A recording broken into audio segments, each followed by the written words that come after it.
Yes, I did. I enjoyed him. We used to laugh and play and hang out all the time when we was younger. But he was a good person. I've never ever had anything bad to say about him. The interaction that I had with him, he was just a good person. Just like hang out and have a good time. Yeah. That was mine. That was mine.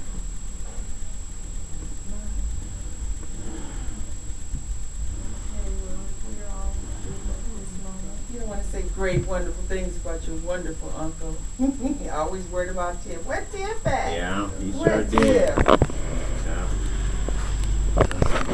I got to meet Mike through time, and I would always, talk to him, during the holidays when we get together, time to be eating, so we have to eat time. Ed was at that table too. Ed was at the table. I was putting a couple pieces of chicken in my pocket. He always wanted to work for me all the time, Come on, I need some work, and I just enjoyed his spirit. He always had a really nice, easy-going spirit, and I thought that was nice for Tanya to have somebody around that was nice. It's not often you find people that are genuinely nice like that and easygoing, and the last time I seen him, what was it, Thanksgiving? No, Christmas. Not seen him Thanksgiving and Christmas. I seen him both times. And at Thanksgiving, he was telling me, he said, Ed, something wrong, man. I think at that time he knew they had done one test on him. And he said, man, you need to go get checked out. He says, I don't know if I have cancer or not. And I immediately went to the hospital and got checked out. I had a colonoscopy, a PSA test, every test you could think of. Because I said, this may be my warning, Yes, killing these black men. Oh, yes. That's true. And as a result of it, I've changed my entire diet. And I seen him at Christmas time, and Tiny said he lost about 30 pounds. I was like, what? And it was a stage 5. And right before he passed, I was really trying to go see him. I was calling every day to find out where he was at, and I finally found out where he was at, and he passed the same one. Oh. I was like, I'll be darned. And so I had to come out here today. Go ahead. Okay, go ahead. And just pay my respect. This is Cheryl. And sounds like he's going to be missed around here. Yeah, he will be missed. I'm just glad I had a chance to meet him. Thank you.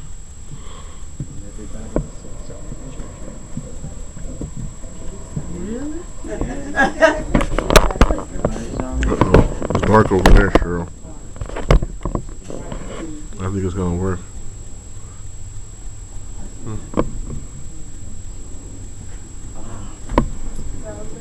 Yeah, it was better, but it's just kind of Switch places so you can be in the light. a piece of junk.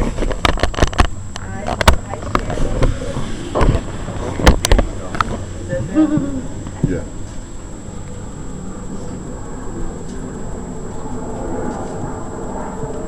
Let's go ahead. My name is Shirley and I remember Michael.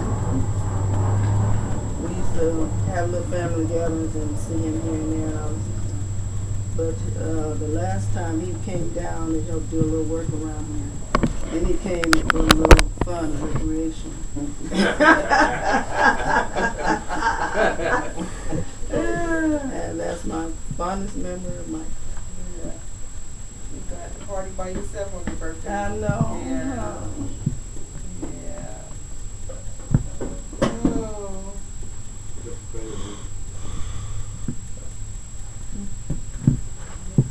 This is Cheryl, my other sister, you guys. This is Michael's girlfriend, Tiny. Carletta. Brother. Her sister and her husband. Yeah, there we go.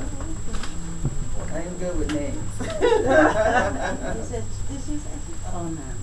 Yeah. And Cheryl. Whoa. They'll never get it. Hospice company. What we do is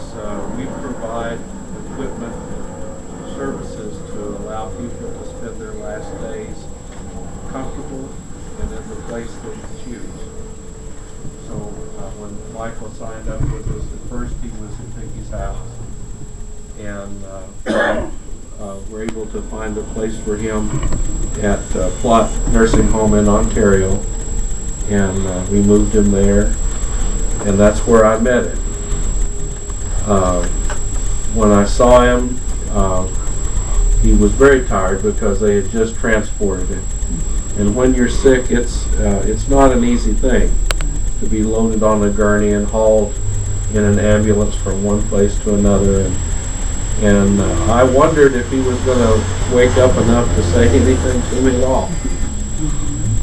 But Vicki and Dwayne came, and in an hour or so he was very awake and alert, and we did get to talk, and I shared with him from the scripture and prayed with him. Besides chaplain, of course, he had a registered nurse who visited him. I think he had a girl who came out to help him with personal care, and then a social worker also was very helpful in finding him a place in Ontario. But all of us at Odyssey realize that when we go out to a family, we never really get to know the person that you all knew and loved, because by the time it's appropriate for us to come in, some disease, whether it be cancer, heart disease, or dementia, or whatever disease it is, that disease has already taken away a lot of the person that you knew. And so this energetic young man that you all knew, I never got to meet him. He wasn't dancing and keeping the other residents in Ontario away.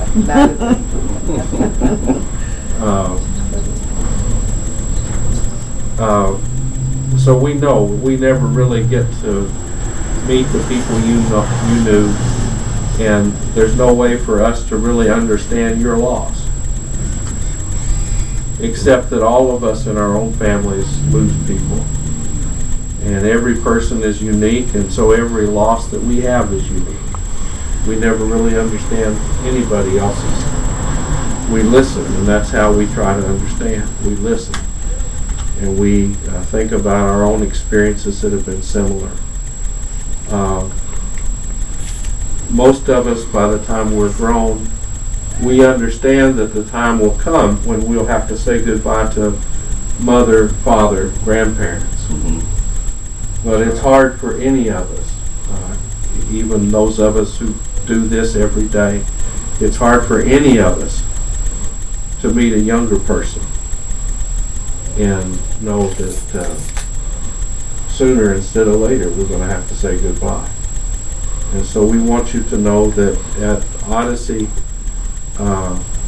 we do offer our sympathy and our prayers for you, his family, and his friends.